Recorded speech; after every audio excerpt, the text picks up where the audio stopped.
Ferren Barr was an Iktotchi Jedi Padawan who served in the Jedi Order during the Clone Wars and the fall of the Republic. Fortunately, he was able to escape the Great Jedi Purge, surviving the horrific day of Order 66 and going into hiding on the ocean world of Mon Cala. So I'm going to break down exactly how Ferren Barr caused Imperial Clone Purge troopers to execute Order 66 for a second time on their own men and his shocking fate. Before we get into it, make sure you hit the subscribe button down below to be notified as soon as I release more awesome Star Wars lore content. Also, let me know down below if you want me to cover some of the prequel stories to this one, including how Ferren Barr knew Darth Vader was Anakin Skywalker and was able to hack into the Jedi Temple security system and watch Anakin slaughter the younglings in the Jedi Temple. So, the story begins with Admiral Raddus mounting a huge defense of his homeworld Mon Cala from an incoming Imperial fleet led by Governor Tarkin. As this is happening, however, Dark Lord Darth Vader is also swiftly moving towards the planet, flanked by his band of obedient Inquisitors and a squad of Clone Purge troopers wearing mostly black armor, who are now loyal to the Empire.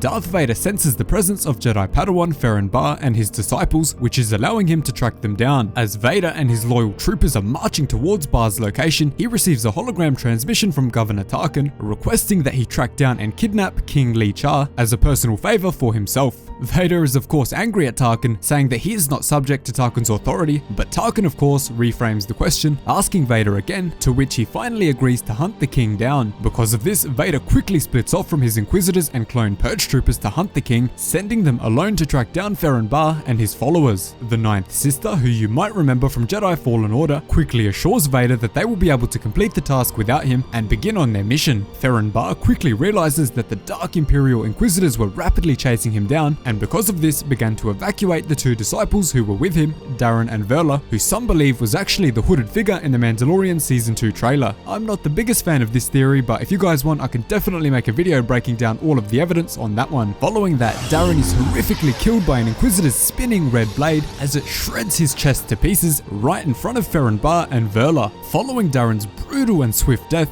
the rest of the Inquisitors burst onto the scene, backed up by the Imperial clone troopers. As they approach Barr and Verla, the 6th brother asks what they were talking about, to which the 10th brother quickly responds, telling him that he was able to hear them say that there was no way out because of his species' exceptional hearing. The 10th brother is part of the Miraluka species, which evolved to have no eyes, meaning that they probably also evolved to have exceptional hearing in order to make up for the loss of sight. Verla then becomes incredibly angry at the Inquisitors at this point and is ready to charge in and give her life to take a few of them down with her. Padawan Ferren Barr quickly holds her back, however, saying that he has another, much more clever idea. Because he was a Jedi Padawan before the fall of the Order, he remembers each of the Inquisitors from their time in the Order, while they respected the light side of the Force. Because of this, he is able to remember each of their old names: the 10th brother, Proset Dibbs, the 6th brother, Bill Valen, and the 9th sister, Masana Tide. As he says the names of these former Jedi, a stunning realization comes over him, which gives him enough confidence to drop his metallic lightsaber hilt to the cold, rocky ground. In response to this, the 9th sister arrogantly states, "So what? We know you too. You were a Jedi Padawan, Ferren Barr."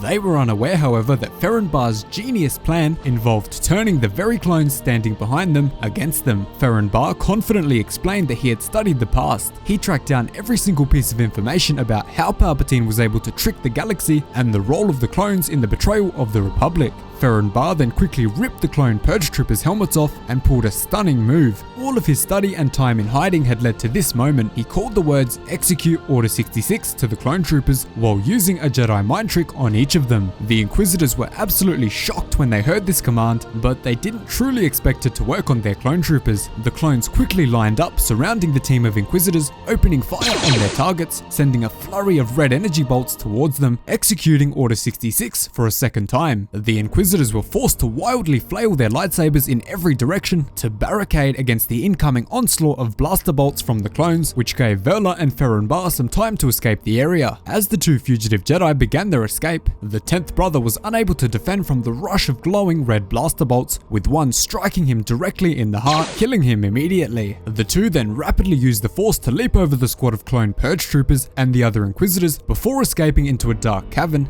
deeply enraging the 9th sister. While this is is going on, Vader enters the Mon Cala Royal Command Bunker, where King lee-char is located, and ignites his luminous red lightsaber before he begins to horrifically tear through his royal guards. Vader eventually slaughters every single one of the Mon Calamari guards, before making his way deeper into the bunker, all the way to the final chamber, where King lee-char himself is hiding. As Vader ominously enters the chamber, lee-char draws his blaster, attempting to fire on Vader, but he quickly deflects the green blaster bolt back into the hand of lee-char, forcing him to drop the weapon in pain. Vader then quickly reports back to Tarkin that his favor is complete and that he has captured King lee-char. Tarkin then asks Vader to transmit his location so that he can begin an orbital bombardment on the planet without accidentally killing Vader or his target. Vader probably wasn't too happy about this part of the mission, as you can imagine. Tarkin then gives the order to fire when ready, beginning the savage bombardment of the ocean world, evaporating huge amounts of the planet's water and destroying many of its buildings and ship production facilities. King lee-char then threatens that he will be central to the destruction of the Empire, but Vader quickly snaps back, telling him that a twitch of his finger could end lee-char in an instant. As lee-char continues to insult Vader and the Empire, Padawan Ferren Barr makes a shock entrance into the room, igniting his flickering blue lightsaber, calling Vader out on his threat to lee-char. In response, Vader confidently ignites his own red blade, preparing for an intense battle. The disgraceful orbital bombardment of the planet continues to ring out as Ferren Barr and Vader's blue and red blades come together with an enormous screech.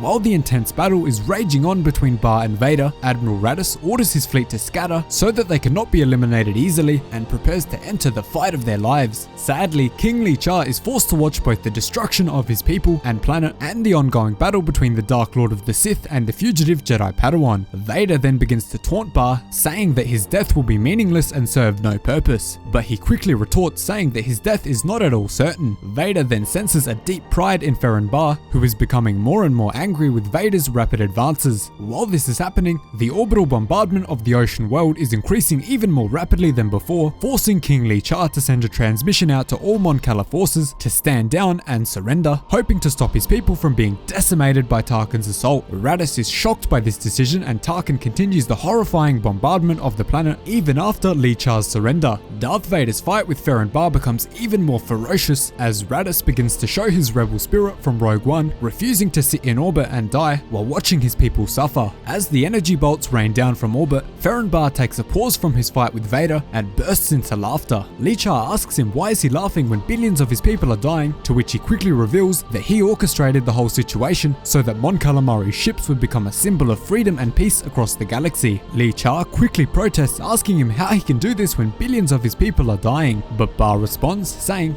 "Billions who will inspire trillions, as was my plan." This turn of events even disgusts Vader, who tells Barr, "You are no Jedi." Let me know down in the comments below how you feel about placing billions of lives in danger in order to inspire a rebellion against the Empire. Can you forgive Ferren Barr for his actions? Following the rise of the Mon Cala fleet, we cut straight back to the Inquisitors, where we of course find out that the Ninth Sister survives after killing most of the Clone Purge troopers, who we later see in Jedi Fallen Order. The Sixth Brother makes it onto a water speeder with several stormtroopers, who we later see fight Ahsoka on the farming world of Rada in the Ahsoka novel. We then also see that Verla does survive, who we also know goes on to feature in the Star Wars 2020 comics, where she comes face to face with Luke Skywalker. Following that, we sadly see that Vader has slaughtered Ferren Barr in cold blood, leaving his dead body on the cold, hard ground. Prince lee-char is also led away in cuffs as Vader declares that there is no Mon Cala. Mon Cala is gone. There is only one Empire. So that was the story of the fallen Jedi Padawan who tricked the Clone Purge troopers into executing Order 66 for a second time on members of Darth Vader's Inquisitors. Let me know down below how you feel about Ferren Barr's actions in luring the Mon Cala fleet into battle. Thanks so much for watching, really hope you enjoyed the video. Cheers guys, hope to see you in the next one.